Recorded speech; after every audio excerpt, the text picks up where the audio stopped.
لیکن ہم تو میں نہ مانو والی بات پر موجود ہیں۔ آج جو دوسری اہم ایک خبر ہے جس میں مبینہ طور پر عمران خان کی بیٹی ٹیریان وائٹ کا کیس تھا، جسے دوبارہ لگایا گیا تھا گزشتہ برس 1 سال پہلے۔ اس کا ایک فل بینچ تھا اسلام آباد ہائی کورٹ کا، جس میں بہت کوشش کی گئی، عدلیہ پر دباؤ ڈالا گیا، جس میں چیف جسٹس صاحب نے فیصلہ لکھ لیا تھا، باقی 2 ججز نے ان سے اختلاف کیا، اور وہ اختلافی فیصلہ جب چیف جسٹس صاحب کے سامنے گیا تو چیف جسٹس صاحب نے خود کو اس بینچ سے الگ کر لیا، اور پھر وہ فیصلہ جو 2 ججز تھے، چیف جسٹس صاحب نے پھر فیصلہ نہیں لکھا، مکمل نہیں کیا، بقیہ 2 ججز جو تھے ان دونوں نے اسے ویب سائٹ پہ لگا دیا، وہ لگا رہا، پھر اس کے بعد ہٹا دیا گیا، اور ہٹا دینے کے بعد کل 2-3 دن پہلے جو ہے ایک پھر فل بینچ بنا لیا گیا کہ جی اسے دوبارہ سنا جائے گا، اور اس میں پلی یہ لی گئی کہ وہ جو تھا وہ کیونکہ بینچ ٹوٹ گیا تھا اس لیے دوبارہ اس کیس سماعت کی جائے۔ اب پتہ نہیں، پھر وہی بات کہ ہم بے وقوف احمق لوگ ہیں کہ جو عمران خان کی مبینہ بیٹی کا معاملہ ہے، اور ایک صاحب جو ہیں وہ ایک وکیل کے ڈرائیور ہیں، ان کا کیا تعلق، کیا واسطہ کہ وہ عمران خان کے خلاف اس طرح کی جائے۔ اور اس کے پٹیشنر جو تھے وہ میاں داؤد صاحب تھے، وہ میاں داؤد صاحب تو بڑے مشہور ہیں، وہ جہاں بھی کوئی اسٹیبلشمنٹ، پرو اسٹیبلشمنٹ ہو، معاملہ ہو، اس میں وکیل میاں داؤد ہی ہوتے ہیں، اور میاں داؤد جو ہیں وہ میرے خیال میں وکیل کم اور دلال زیادہ ہیں، اور وہ اس طرح کی دلالی کے کام کرتے ہی رہتے ہیں۔ اچھا، پھر آج جو رؤف حسن صاحب کے حوالے سے ہے، اس میں ایک میں اس معاملے کو سوچ رہا ہوں کہ یہ بیان کیوں آیا، کیونکہ آج فیصل واؤڈا صاحب نے سینٹ میں کھڑے ہو کر یہ کہا اپنی تقریر میں کہ شکر ہے کہ اس وقت میں سینٹ میں موجود ہوں، ورنہ تو اس حملے کا الزام بھی مجھ پر لگ جاتا، مجھے ٹھہرایا جاتا اس کرنے والا۔ لگتا ہے فیصل واؤڈا صاحب کی دال میں کچھ کالا ہے، کچھ زیادہ ہی دال میں کچھ کالا ہے۔ فیصل واؤڈا صاحب، آپ ایک اچھا خاصا ایک ان کا کیس ہے یہ سیدھا سادہ سا کہ جی کچھ خواجہ سراؤں نے حملہ کیا، اسے آپ کیوں موڑ کر اپنی طرف لے جا رہے ہیں اور اڑتا ہوا تیر لینے کی کوشش کر رہے ہیں؟ یہ سیدھا سیدھا جا رہا تھا، اسے آپ نے موڑ کے کسی اور طرف اس کا راستہ بنا دیا، اور اب جو ہے وہ لوگ سوچیں نہ سوچیں، اب اس طرف ضرور سوچیں۔ بہرحال ایک دال میں کالا بھی ہے اور داڑھی میں تلکا بھی نظر آ رہا ہے فیصل واؤڈا کی۔ پھر آج ہم جو گفتگو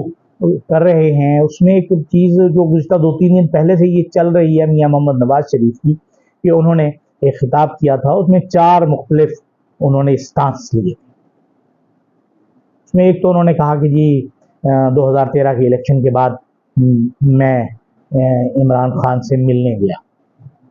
مطلب میں اس کے لیے گیا تھا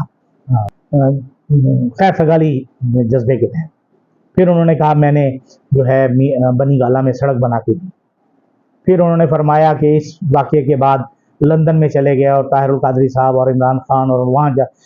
جنرل ظہیر الاسلام، اور وہاں جا کر انہوں نے میرے خلاف پلاننگ۔ عجیب بات ہے کہ ان تمام چیز باتوں کا جو گواہ ہے جو لوگ اس میں شامل ہیں، سب سے پہلی بات تو یہ کہ یہ سڑک آپ نے بنائی عمران خان کے کہنے پر۔ تو جو ہمارے عرفان صدیقی صاحب ہیں، سینیٹر بھی ہیں، بزرگ رہنما بھی ہیں، تو انہوں نے اس کا بیان دیا کہ نہیں، یہ عمران خان کے کہنے پر نہیں بنائی گئی تھی یہ سڑک، یہ میاں صاحب نے خود بنائی تھی۔ اب میاں صاحب نے دعویٰ ایسے کیا تھا جیسے میاں صاحب نے اپنی ذاتی جیب سے بنائی ہو، عمران خان کی ذاتی استعمال کے لیے۔ بنی گالہ میں لوگوں کے آنے جانے کے لیے ایک سڑک حکومت وزیر اعظم نہیں بنائے گا، یا اسلام آباد بلدیہ نہیں بنائے گی، یا ایڈمنسٹریٹر نہیں بنائے گا، تو کون بنائے گا؟ عبدالستار ایدھی بنائیں گے کیا؟ یقیناً یہ ان کی ذمہ داری ہے، انہیں وہ ان کی ذمہ داریوں میں شامل ہیں۔ پھر انہوں نے کہا کہ جی میں ملنے گیا، اس کے لیے مظہر عباس صاحب نے بیان میں کہا کہ نہیں، آپ نہیں ملنے گئے تھے، آپ کو اس وقت کے آرمی چیف نے بھیجا تھا اور آپ ان کے کہنے پر وہاں گئے تھے۔ پھر جب آپ نے ڈاکٹر طاہر القادری کے حوالے سے گفتگو کی کہ ظہیر الاسلام صاحب سے آپ نے ملاقات کی لندن میں، میرے خلاف پلاننگ کی، تو انہوں نے کہا ڈاکٹر طاہر القادری نے کہ جی میں گارنٹی سے کہہ سکتا ہوں، چیلنج کرتا ہوں نواز شریف صاحب کو کہ میں تو کبھی ظہیر الاسلام صاحب سے لندن میں ملا ہی نہیں۔ پھر جو سب سے اہم انہوں نے گفتگو کی تھی وہ chief justice supreme court justice Saqib Nisar صاحب کے حوالے سے، کہ ان کی آڈیو ریکارڈنگ موجود ہے جس میں وہ کہہ رہے ہیں کہ نواز شریف کو ہٹانا ہے اور عمران خان کو لانا ہے۔ اب اس میں دو چیزیں بہت اہم ہیں، ایک تو کہ جی چیف جسٹس صاحب یہ کہہ رہے ہیں کہ جی عمران خان کو لانا ہے، نواز شریف کو بھگانا ہے، اور دوسرے جو اس میں اعتراف وہ کر رہے ہیں میاں صاحب، یہ اعتراف بڑا خطرناک ہے کہ ان کے پاس آڈیو لیک موجود ہے، آڈیو ریکارڈنگ موجود ہے، جو کسی وقت بھی وہ آڈیو لیک میں تبدیل ہو سکتی ہے۔ مطلب کہ جو آڈیو لیکس کا دھندا ہے، اس کے جو مین کرتا دھرتا ماسٹر مائنڈ ہے وہ شریف فیملی ہی ہے۔ اس پر انہوں نے جسٹس ثاقب نثار نے چیلنج کر دیا کہ آئیے اور آ کر اس کا ثبوت دیجئے، میں چیلنج کرتا ہوں کہ میاں محمد نواز شریف جھوٹ بول رہے ہیں۔ میاں صاحب ابھی تک 1993 میں موجود ہیں، میرے خیال میں ان کی جو ذہنی حالت ہے وہ 1993 میں آ کے رک چکی ہے، بریک لگ چکی ہے، اب وہ مزید آگے کی باتیں سوچ نہیں پا رہے، سمجھ نہیں پا رہے۔ بہرحال اس طرح کے لوگ اس ملک کی ترقی کے لیے کیا خدمات انجام دیں گے، کچھ نہیں ہو سکتا۔ یہ لوگ صرف اور صرف پاکستان کی تباہی اور بربادی کے ذمہ دار ہیں۔ اجازت دیجیے، اللہ حافظ۔